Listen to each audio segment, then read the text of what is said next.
When a struggling single mother's 9-year-old son saves a motorcycle club president's daughter from drowning, their worlds collide in an upscale restaurant where class divides threaten to tear apart an unexpected bond until a medical crisis reveals hidden truths that transform enemies into family. The valets at Azure Restaurant moved like choreographed dancers, their crisp white gloves catching Bentleys and Maseratis with practiced ease.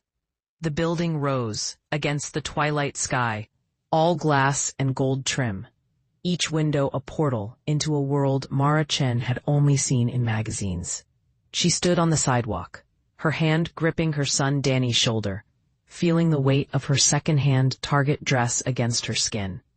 It had cost her $20, half a shift at the diner. She'd ironed it 3 times. "Mom, we don't have to go in," Danny whispered. At 9 years old, he'd already learned to read her anxiety like a book written in her hunched shoulders and bitten lip. "Yes, we do." Mara knelt, straightening his collar, the only nice shirt he owned, purchased for his school concert last year. Mr. Cross insisted. "You saved his daughter, Danny. He wants to thank you." Translation: a man who probably tips more than I make in a week wants to parade us like charity cases. But she couldn't say that. Wouldn't poison her son's beautiful, simple act of heroism with her own bitterness.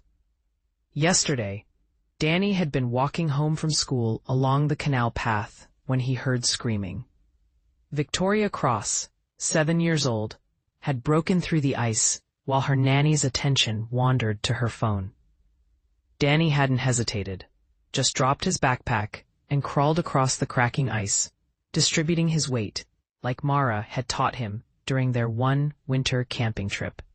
He'd pulled Victoria out, held her until the ambulance came, his own lips blue with cold. By the time Mara reached the hospital from her shift at the diner, a man in a leather jacket worth more than her monthly rent was waiting.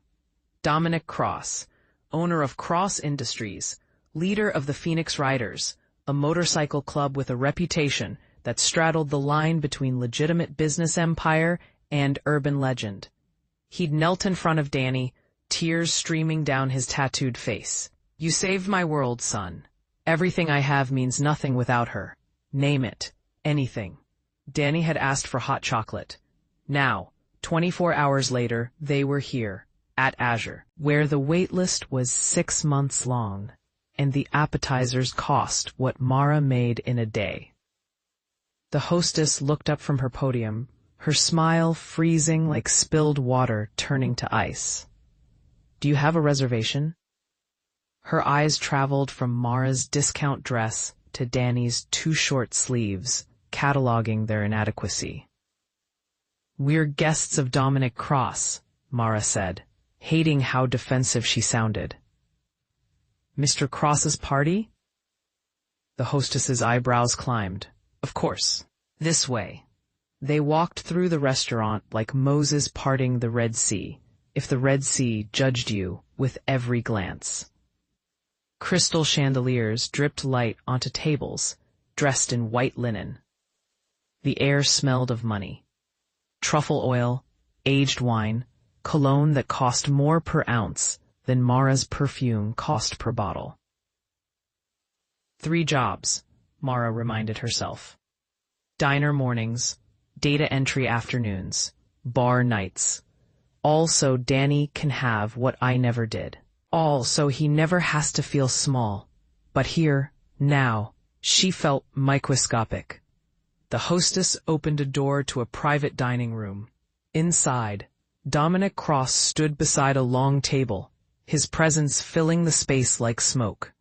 6'2", broad-shouldered, his leather jacket traded for a tailored black suit that somehow made him look more dangerous, not less. His dark hair was swept back, revealing a scar that cut through his left eyebrow. His hands, decorated with rings and subtle tattoos, gripped the back of a chair. Beside him, Victoria sat in a booster seat, her dark curls bouncing as she spotted Danny. "Danny!" The little girl's face lit up like sunrise, and something in Mara's chest cracked. That's what saved children look like. Pure, unfiltered joy. Victoria. Danny smiled. The real one. Not the careful one he used around adults who scared him. Dominic's eyes met Mara's. Gray. Storm cloud gray. Assessing. Ms. Chen. His voice was gravel and whiskey. Thank you for coming. Thank you for the invitation. She extended her hand, feeling the calluses from dishwashing catch against his palm. His grip was firm, brief, professional, but his eyes lingered on their clasped hands for a heartbeat too long, and Mara wondered what he saw there. Her exhaustion? Her pride? The fact that she was 32, but felt 50? Please, sit. He gestured to the table. Victoria hasn't stopped talking about Danny since yesterday. He pulled me out of the ice, Victoria announced, as if this were the most exciting thing that had ever happened, rather than the most terrifying. He's a superhero. Danny blushed, sliding into the chair beside her.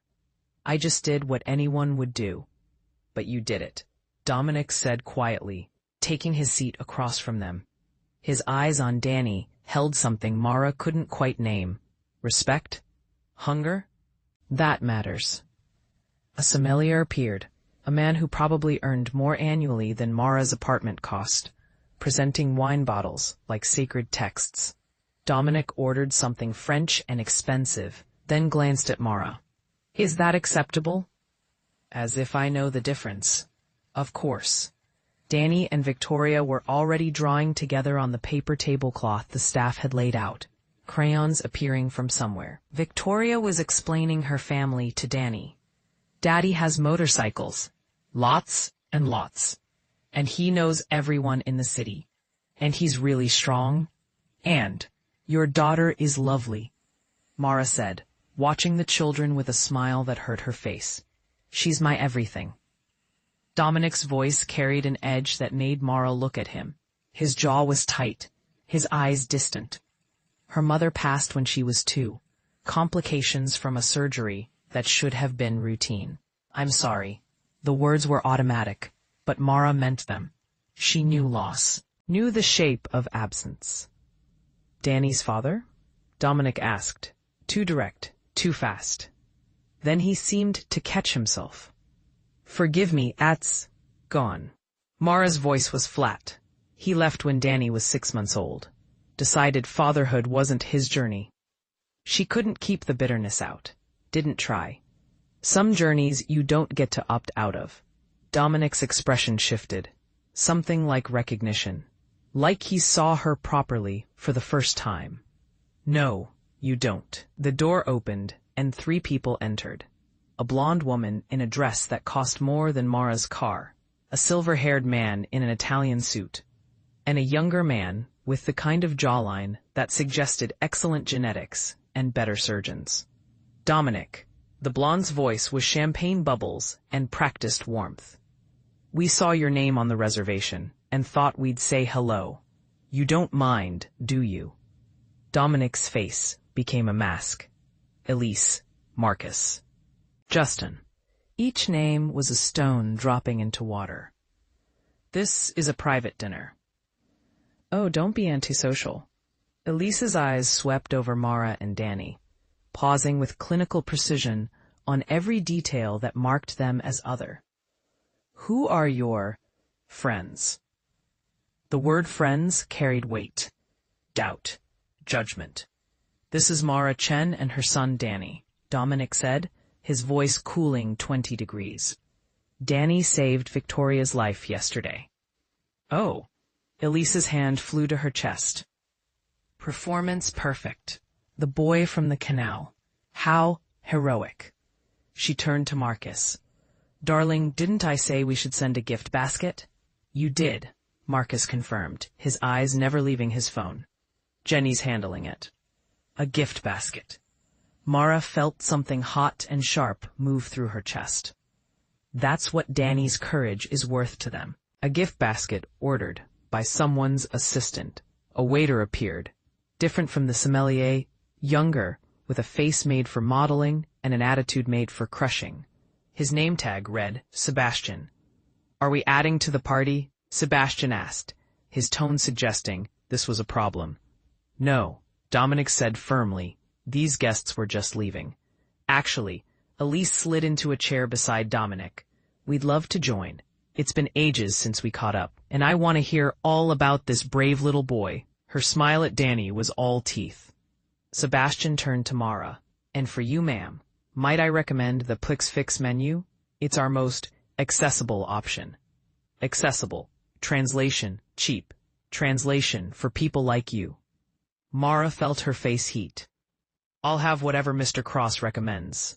"The lady will have the Wagyu beef, prepared medium rare," Dominic said, his voice steel, wrapped in silk. "And Danny, what do you like?"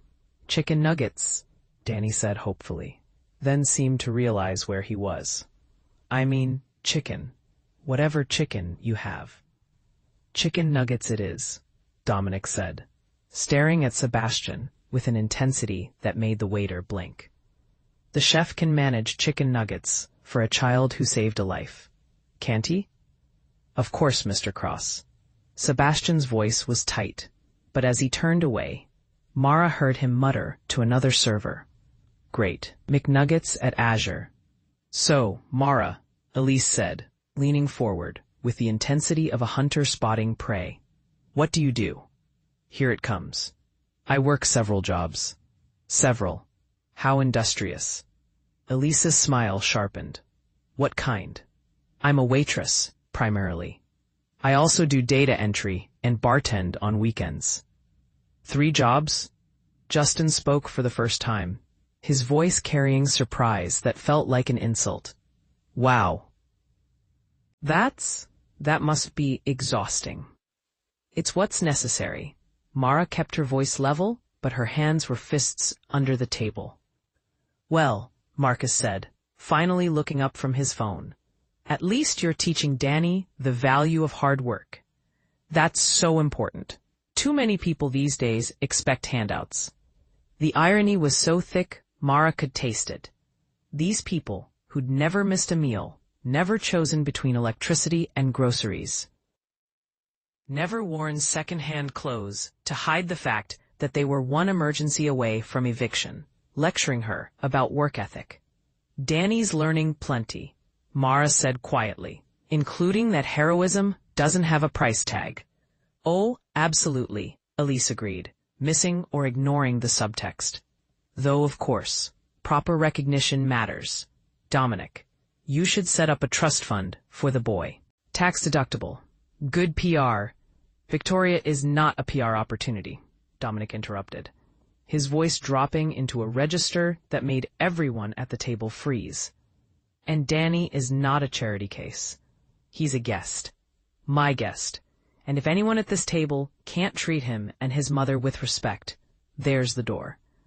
The silence was thunderous. "My mom works 3 jobs because she loves me." Danny's voice cut through the tension, small but fierce. "She makes sure I have everything I need. She helps with my homework even when she's tired. She never misses my school stuff. Not ever." His eyes were shining, not with tears, but with a protective fire that made Mara's throat close. "She's the best mom in the world, and you don't know anything about her, so maybe you should stop being mean." Victoria nodded vigorously. "Yeah, stop being mean to Danny's mom." Elise's face cycled through shock, indignation, and something that might have been shame before settling on manufactured grace. "Well, children are so honest." She stood. "Marcus, Justin, perhaps we should give Dominic his privacy." "Perhaps you should," Dominic agreed. They left in a cloud of expensive perfume and wounded pride. When the door closed, Dominic looked at Danny with something like wonder. "You're your mother's son." "Danny, you didn't have to," Mara started. "Yes, he did," Dominic interrupted. "And he was right." He turned to Mara, and his eyes held an emotion she couldn't read. "I apologize.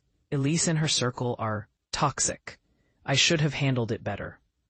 "You handled it fine," Mara said, though her hands were still shaking. "We're used to it." You shouldn't have to be.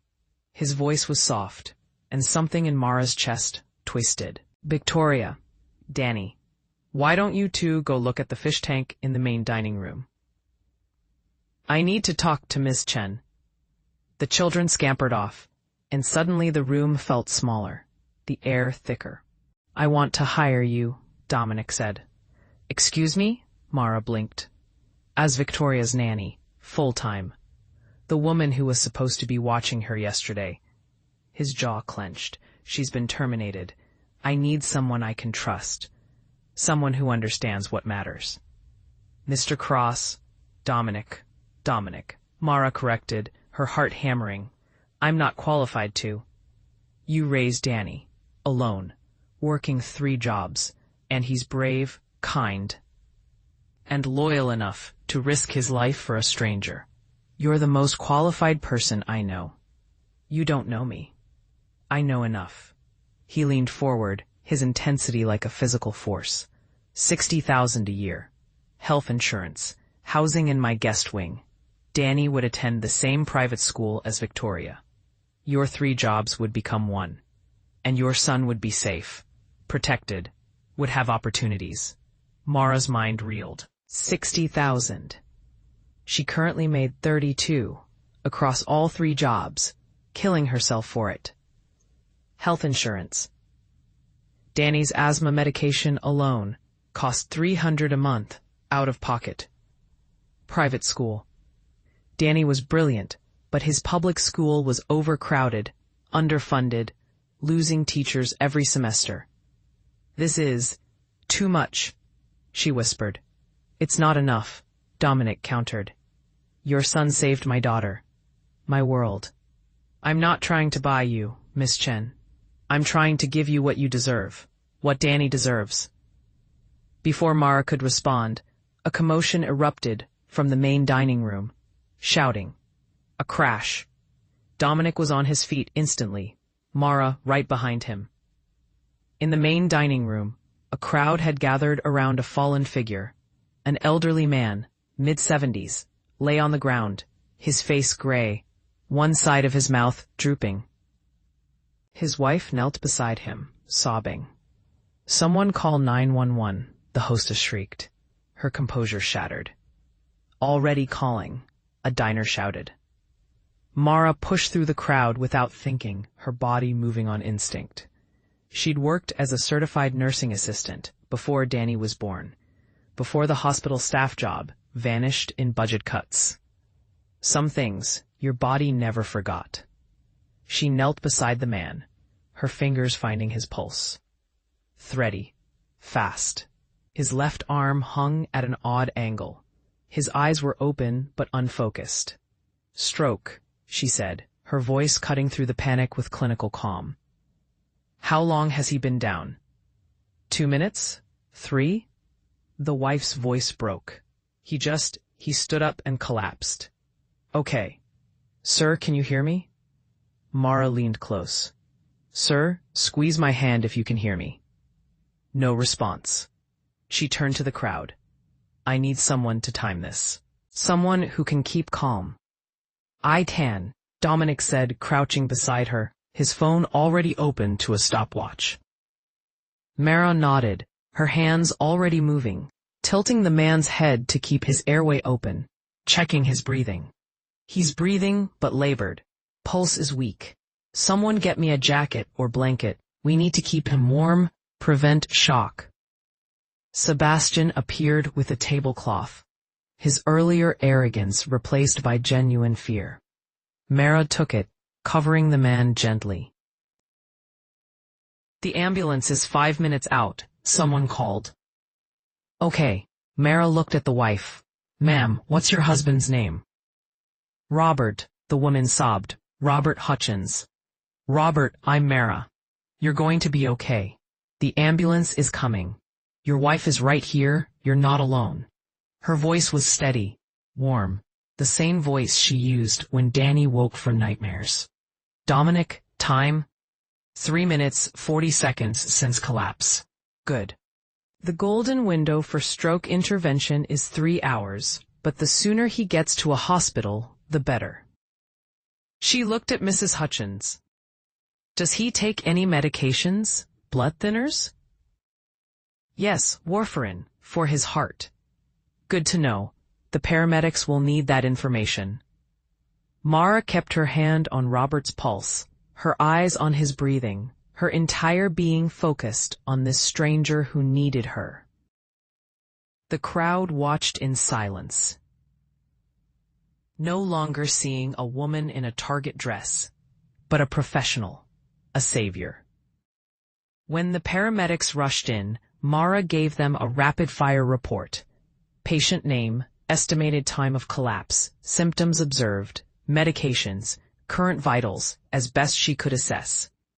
They worked with practiced efficiency, loading Robert onto a stretcher. You did good, one paramedic told Mara. Really good. Are you medical? Was, CNA. Years ago. Could have fooled me, you still got it. As they wheeled Robert out, Mrs. Hutchins grabbed Mara's hand. Thank you. Thank you. You kept him calm. You kept me calm. Thank you. I just did what needed to be done, Mara said softly. When the ambulance left, the dining room slowly returned to its rhythm, but the energy had shifted. People looked at Mara differently now. The hostess approached, her earlier judgment replaced by something like awe. Ma'am, your meal tonight is complimentary. Whatever you want. Anything. That's not necessary. It absolutely is. The manager had appeared, a tall woman with silver hair and kind eyes. What you did, that man would have died without your quick thinking. You're a hero. Mara felt tears prick her eyes, unexpected and overwhelming. When had anyone last called her a hero?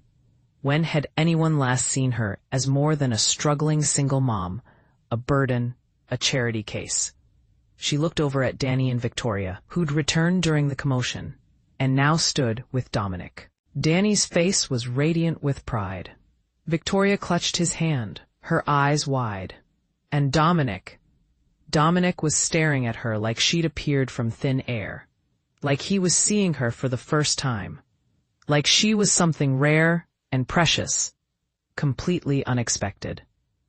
Back in the private room, the children were asleep on the plush bench seat, Danny's arm protectively around Victoria. Mara and Dominic sat across from each other, the untouched gourmet meal between them suddenly seeming absurd. You were a CNA? Dominic's voice was quiet. Before Danny. The hospital I worked at closed the unit, laid off half the staff. By the time Danny was born, I couldn't afford childcare and night shifts. So I waitressed. Easier to bring a baby to my mom's during the day. Your mother? Died 2 years ago. Cancer. Mara's voice was flat. Practiced. Old grief. After that, I added the other jobs. Had to make up the difference. She'd been helping with rent. Dominic was silent, his gray eyes studying her with an intensity that made her want to squirm. You're remarkable. I'm tired. You're both. He leaned forward. Mara, that offer stands. I need someone like you in Victoria's life. Someone real. Someone who knows how to save lives, because she's too busy saving her own every day to think about what's impossible. Why do you care? A question burst out before Mara could stop it. Really? You're Dominic Cross. You own half the city. You could hire a nanny with a PhD in child development. Why me? Dominic was quiet for a long moment. Then, because Victoria needs someone who sees her as a person, not an obligation. Because I'm drowning, Mara. I run a company with 600 employees.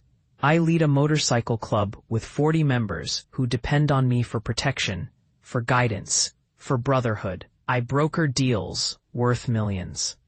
But I can't keep my daughter safe. I can't give her what she needs. I'm failing the only job that matters. His voice cracked on the last word, and Mara saw it, the fracture in the armor. This powerful, intimidating man was terrified.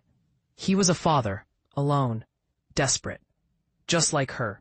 Just differently. I grew up with nothing, Dominic continued. Foster homes, group homes, the club saved me, gave me family when I had none. I built everything from dirt and blood and determination. But Victoria, he looked at his sleeping daughter, and his face softened into something achingly vulnerable. She deserves better than what I had, better than what I can give her alone. She needs a woman's touch, stability, warmth, the kind of thing you give Danny without even trying.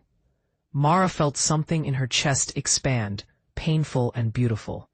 I'll think about it, but I need to talk to Danny. This would change his whole life. Talk to him. Take your time. But Mara. Dominic reached across the table, his hands stopping just short of hers. I'm not trying to rescue you. I'm trying to partner with you. For them. He gestured to the sleeping children. They're already bonded. Can't you see it? Mara looked at Danny and Victoria, curled together like puppies, and felt her resistance crumbling. Mara had agreed to a trial week. Dominic's estate was something out of a dream. A modern mansion on 3 acres, all glass and steel, and open spaces that somehow still felt warm. The guest wing, where she and Danny now stayed, was larger than their entire apartment. Danny loved it. Loved Victoria. Loved the huge backyard. Loved the private school that challenged him instead of just warehousing him. Mara was terrified. She stood in the estate's VIP lounge, a room Dominic used for business meetings, watching through the window as Dominic taught both children to ride bicycles in the circular driveway. Victoria was shrieking with laughter. Danny was patient, holding her seat steady. And Dominic was smiling. Really smiling. The hard lines of his face softened, years falling away. He's different with them, a voice said behind her. Mara turned. A man stood in the doorway, late 40s, leather vest over a white shirt, tattoos covering both arms. His face was kind, weathered. I'm Marcus, not the asshole from the restaurant. Different Marcus. I'm Dominic's VP in the club. Known him 20 years. Mara. She shook his extended hand. I know. The whole club knows. You're the woman whose kids saved Victoria and who Dominic hired in a heartbeat. Marcus joined her at the window. I've never seen him like this. Happy. He's been carrying the world on his shoulders since Elena died. The club, the business, Victoria. He never let anyone help. Never trusted anyone enough. But you, Marcus looked at her. You terrify him. I terrify him, Mara laughed, incredulous. Because you matter. Victoria adores you. Danny brings out Dominic's playful side, the one he buried when Elena passed. And you, Marcus smiled. You treat him like a person, not a god or a wallet. That's rare in his world. That night, after the children were asleep, Mara found Dominic in his study, a room lined with books, motorcycles, magazines, and photos of the club. He sat behind a massive desk, paperwork spread before him, looking exhausted. You don't have to knock, he said without looking up. This is your home now, too. It doesn't feel like mine, Mara admitted, stepping inside. It's too nice, too big, too everything. Dominic set down his pen. When I bought this place, it felt too big for me too. Then Victoria was born, and suddenly, it felt too small. Because I wanted to fill every room with her laughter, her toys, her life. It's not about the size. It's about the people inside. Mara sat in the chair across from him. Can I ask you something personal? Yes. What happened to your wife? You said complications, but... Dominic's jaw tightened, but he didn't shut down. Elena had what should have been a routine surgery. Gallbladder removal. The surgeon nicked an artery. By the time they realized, she'd lost too much blood. She died on the table. His voice was mechanical, reciting facts to avoid feeling them. I sued, won millions, bought this house, expanded the business. Built Victoria's college fund 10 times over. But none of it brought Elena back. I'm so sorry, Mara whispered. What about Danny's father? Dominic asked. What's his story? Mara sighed. James was charming, funny. We met at a concert. He was in a band. I was 22, working as a CNA. Thought I had life figured out. He talked about traveling the world, making music, living free. Then I got pregnant. She laughed bitterly. Turns out living free meant free from responsibility. He stayed 6 months after Danny was born, then left a note saying he couldn't be trapped by conventional expectations. Last I heard, he was in Oregon playing dive bars. Does he pay child support? He's supposed to. I've seen maybe 3 payments in 9 years. It's not worth the fight. Mara met Dominic's eyes. But I don't regret it. Not for a second. Danny is the best thing that ever happened to me. He's my purpose, my joy, my reason. That's how I feel about Victoria, Dominic said quietly. She's why I keep going when the club politics get messy, when the business feels soulless. She's everything. Then we have that in common, Mara said. We're parents first. Everything else is secondary. Dominic smiled, a real, soft smile that transformed his face. Yeah, we do. The next afternoon, Dominic taught Mara to ride a motorcycle. It was terrifying and exhilarating, the engine thrumming beneath her, the wind tearing at her hair, Dominic's arms bracketing her as he guided her hands on the controls. You're overthinking it, he said in her ear, his breath warm. Feel it. Trust the machine. Trust yourself. When she finally completed a loop around the property, she was laughing, breathless, alive in a way she hadn't felt in years. Danny and Victoria cheered from the porch. Mom, you're a biker now, Danny yelled. Not quite, Dominic said, but he was grinning. But she's getting there. That night they had dinner together, all 4 of them. Not in a formal dining room, but in the kitchen, eating pizza and playing board games. Victoria sat in Mara's lap. Danny leaned against Dominic's shoulder. The happiness lasted 5 days before it shattered. Mara was folding laundry in the guest wing when Dominic appeared, his face ashen, a document clutched in his hand. What's wrong? She dropped the shirt she'd been folding. Elena's parents. They're filing for custody of Victoria. His voice was hollow. They claim I'm an unfit father, that the motorcycle club makes me dangerous, that my lifestyle exposes Victoria to criminals and violence. Pause. That's ridiculous. Pause. They have a lawyer, a good one, and evidence. He dropped the document on the bed. Photos of club events with Victoria present. Testimony from former club members who left on bad terms. A psychologist's evaluation saying Victoria would be better off in a stable, traditional home. He laughed bitterly. They've been planning this for months. I just didn't see it. Mara picked up the document, scanning it. Her blood ran cold. Dominic, this also mentions me. They're claiming you hiring an unvetted woman with no childcare credentials shows poor judgment. They're using you against me. Dominic's fists clenched. I'm sorry. I didn't think. Don't apologize. We'll fight this. Mara's voice was steel. Victoria belongs with you. Anyone who spends 5 minutes with you 2 together can see that. In court, they'll tear me apart. My past, the club, every mistake I've ever made. Dominic sank onto the bed, his head in his hands. What if I lose her? What if they take her away? Mara sat beside him, her hand finding his shoulder. They won't. We won't let them. That night, Dominic's lawyer arrived. a sharp woman named Angela Torres, who looked like she ate opposing counsel for breakfast. "This is bad," Angela said bluntly. "The Richardsons have money, status, and the advantage of grieving grandparents seeking to honor their daughter's memory.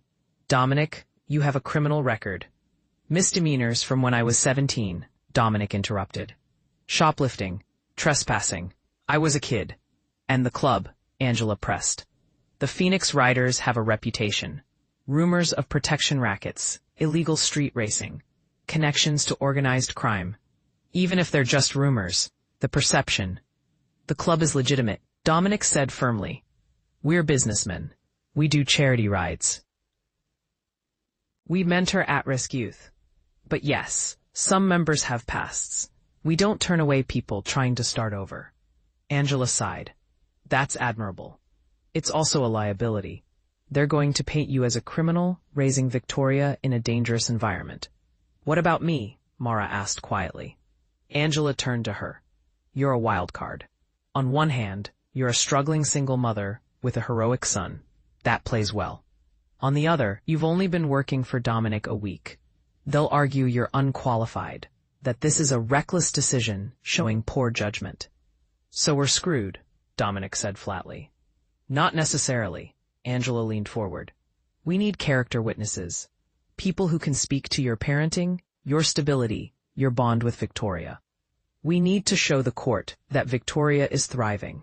And we need to show that the Richardsons' motives aren't purely about Victoria's welfare." "What do you mean?" Mara asked. "Do some digging. Find out if there's another reason they want custody. Money, usually. Control. Something." Mara spent the next 2 days doing what she'd always been good at: problem solving with limited resources. She started with social media. The Richardsons had a public presence. Barbara Richardson ran a non-profit. Richard Richardson was a retired corporate executive. They looked picture-perfect. But digging deeper, Mara found cracks. The non-profit was struggling financially. Barbara had been posting about tightening belts and difficult decisions. Richard's LinkedIn showed he'd been ousted from his last company following a merger, with a severance package, but not the golden parachute he'd expected.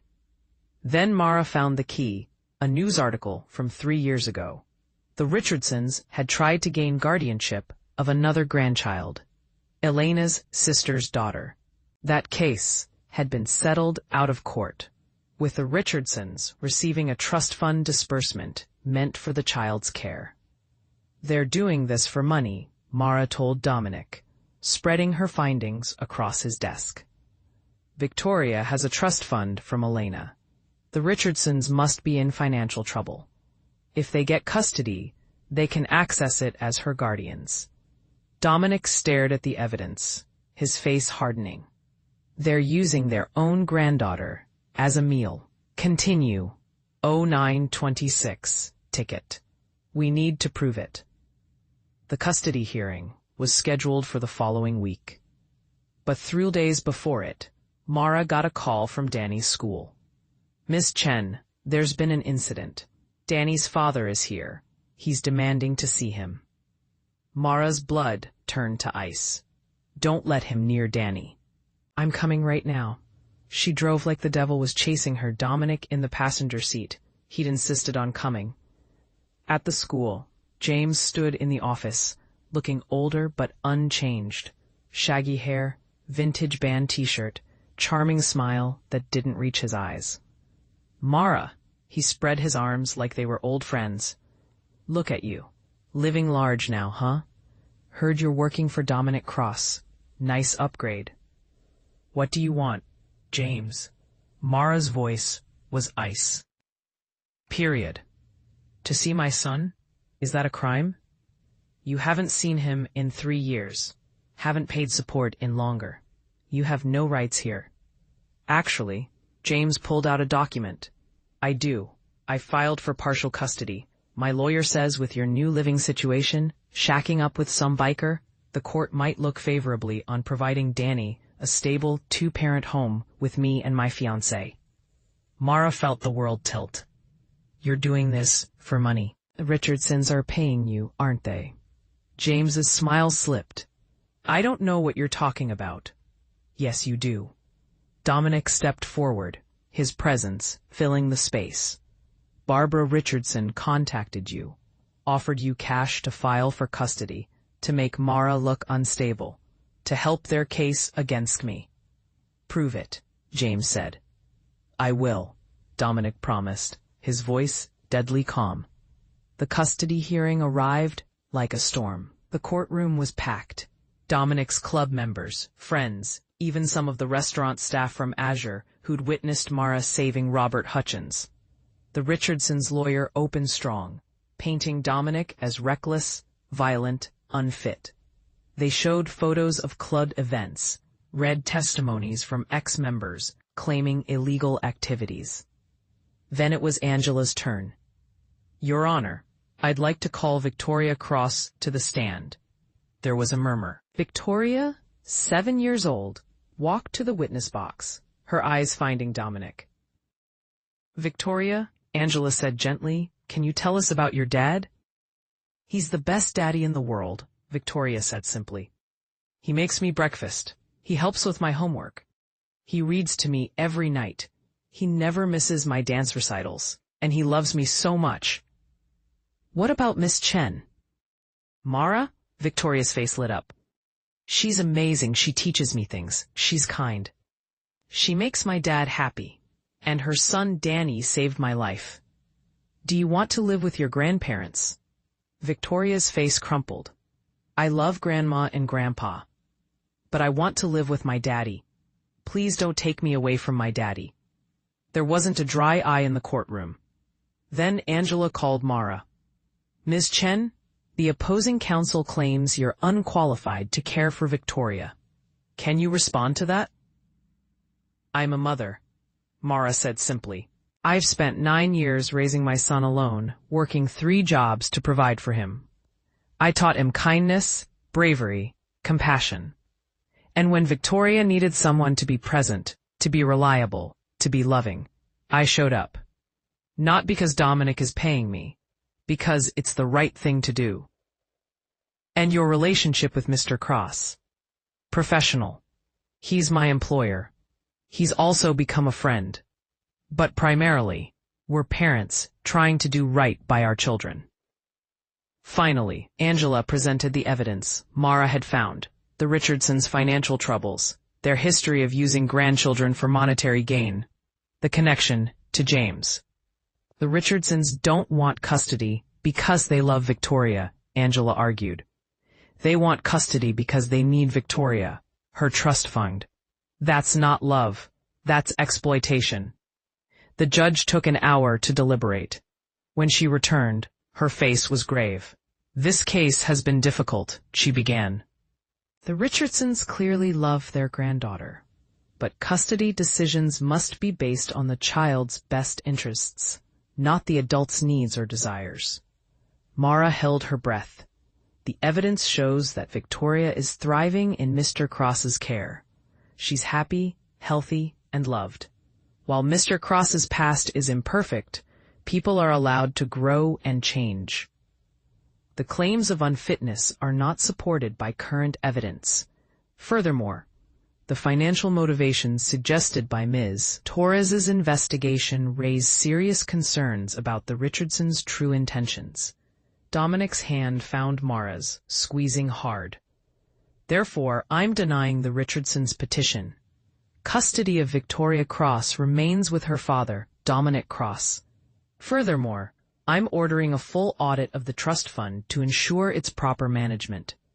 Dominic exhaled, his shoulders shaking. Mara felt tears stream down her face. Regarding Mr. Holloway's petition, the judge continued, turning to James, given your years of absence and apparent coordination with the Richardsons, your petition is denied as well. You may file for visitation after establishing a consistent pattern of support and presence. Case dismissed. The courtroom erupted. Club members cheered. The Richardsons sat frozen, defeated. And Victoria ran to Dominic, who caught her in his arms. sobbing into her hair. That night, the Phoenix Riders threw a party at the clubhouse, a massive warehouse converted into a community center. There was food, music, kids running everywhere. Danny and Victoria were crowned junior members, complete with tiny leather vests. Mara stood on the edge of the celebration, watching Dominic be hugged by what seemed like 50 people at once. Marcus appeared beside her. "You did good, Mara. You saved him. Them." "I just helped," she demurred. "No, you saved them." Marcus smiled. "Dominic was drowning before you and Danny came along. Now, he's breathing. Really breathing. And so is Victoria." Later, when the party wound down, Dominic found Mara on the clubhouse roof, a spot he'd shown her, where you could see the whole city lit up like stars. "Thank you," he said quietly, sitting beside her. "For what?" "Everything. Fighting for Victoria. Believing in me. Seeing me as more than a criminal or a charity case or a project." "You did the same for me," Mara said. "You saw past the struggling single mom. You saw me." They sat in comfortable silence, shoulders touching. "I have a confession," Dominic said. "What? You're not just Victoria's nanny. Not anymore. You're—" He paused, searching for words. "Your family. You and Danny. You're part of us. And I don't want that to end when some arbitrary trial period is over." Mara's heart hammered. "What are you saying?" "I'm saying stay. Permanently. Not as an employee, but as," he turned to her, his gray eyes intense, "as my partner, in raising Victoria and Danny, in building a life, in being happy." "Dominic, I'm not asking you to marry me," he said quickly. "Not yet. I know it's too soon. We barely know each other. But I want to know you. I want to build something with you. For them." He gestured toward the clubhouse, where Danny and Victoria were visible through the window, asleep on a couch together. They're already siblings in everything but name. Let's make it official. Let's be a family. Mara looked at the city, at the stars, at this impossible man who'd walked into her life because her son was brave. "I've been alone for so long," she whispered, "fighting so hard. I don't know how to stop fighting. I don't know how to accept help, how to let someone else carry the weight." "You don't have to stop fighting," Dominic said. "Just don't fight alone anymore. Let me stand beside you. Let me carry half. Let me be your partner." Mara turned to him, tears in her eyes. "I'm terrified." "Me too. What if we screw this up? What if we hurt the kids?" "Then we'll fix it. Together." Dominic took her hand, his calloused palm warm against hers. "Mara, I'm not perfect. I'm a former foster kid, with trust issues and a criminal record. I lead a motorcycle club. I make mistakes.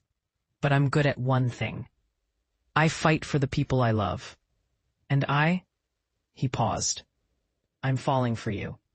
For your strength. Your kindness. Your courage. The way you love Danny. The way you love Victoria. The way you look at me like I'm worth something beyond my bank account." "You are worth something," Mara said fiercely. "You're worth everything. Then say yes. Say you'll stay. Say you'll build this life with me." Mara looked at their joined hands. Hers small and scarred from years of hard work. His large and tattooed and infinitely gentle. She thought about the restaurant, where she'd felt so small. About the moment Dominic had stood up for her. About Danny's face when he defended her. About Victoria's laughter. About the way Dominic looked at her, like she was something precious. She thought about being alone. About 3 jobs. About fear and exhaustion and endless grinding survival. And she thought about this: partnership, family, home. "Yes," she whispered. Dominic exhaled, his smile breaking like sunrise. "Yeah? Yes. I'll stay. We'll stay. We'll build this together. He pulled her into his arms, and she let herself be held, really held, for the first time in years. His heart beat against her ear, steady and strong. "We're going to be amazing," he murmured into her hair. "We already are," she replied. The adoption paperwork was filed on a Tuesday. Dominic officially adopted Danny. Mara officially adopted Victoria. They stood in the courthouse, the same one where they'd fought for custody, and became a legal family. "Chen Cross," the judge said, smiling. "Quite a mouthful." "Worth it," Mara and Dominic said in unison, then laughed. Danny and Victoria wore matching shirts that said, "Officially siblings." That night, they hung a photo in the entrance hall of the estate. All four of them, arms around each other, grinning like fools. Beneath it, a plaque. "Family isn't blood. It's choice. And we choose each other. Every day." A year after the adoption, the Phoenix Riders held their annual charity ride, a massive event that raised money for foster children. Mara rode her own bike now, Victoria in the sidecar. Danny rode with Dominic, his laughter echoing. They stopped at a park, where hundreds of families had gathered. Club members, former foster kids who'd been helped by the charity, community members. Victoria ran to the playground. Danny followed, ever the protective big brother. Dominic wrapped his arm around Mara's waist, pulling her close. "Remember that restaurant?" he murmured. "How could I forget? You were terrified. I was desperate. We barely knew each other. And now? Now we're us." He kissed her temple. "The best decision I ever made was inviting you to that dinner. The best decision I ever made was saying yes." Mara turned in his arms, looking up at this man who'd become her partner, her love, her home. To all of it. "Mom, Dad," Victoria's voice rang out. "Come push us on the swings." Dominic's voice cracked. "Danny called me Dad." Mara saw the tears in his eyes, felt her own matching them. "Because that's what you are, to both of them." They walked hand in hand toward the swings, toward their children, toward the life they'd built from courage and kindness, and the simple choice to see each other clearly. Danny swung high, his face radiant. Victoria sang at the top of her lungs. And Mara and Dominic stood together, pushing them toward the sky, holding each other steady. Because family, real family, isn't about perfection. It's about showing up, about fighting together, about choosing love even when the world says you don't belong. And in that moment, on that playground, surrounded by chosen family and hard-won joy, Mara Chencross knew exactly where she belonged. 5 years later, a new photo hangs beside the first. Same 4 people, more tattoos, wider smiles. Danny's graduation cap, Victoria's ballet trophy, Dominic's arm around Mara, her head on his shoulder. Beneath it, new words, still choosing each other, still home. And in the corner of the frame, barely visible, 2 worn, beloved motorcycle helmets. One with Danny's name, one with Victoria's. Symbols of the family that started with a boy's bravery and a single mother's courage to believe in second chances. The color of kindness, it turns out, isn't a color at all. It's the warmth of belonging. It's the light of being truly seen. It's the golden glow of finally, beautifully coming home.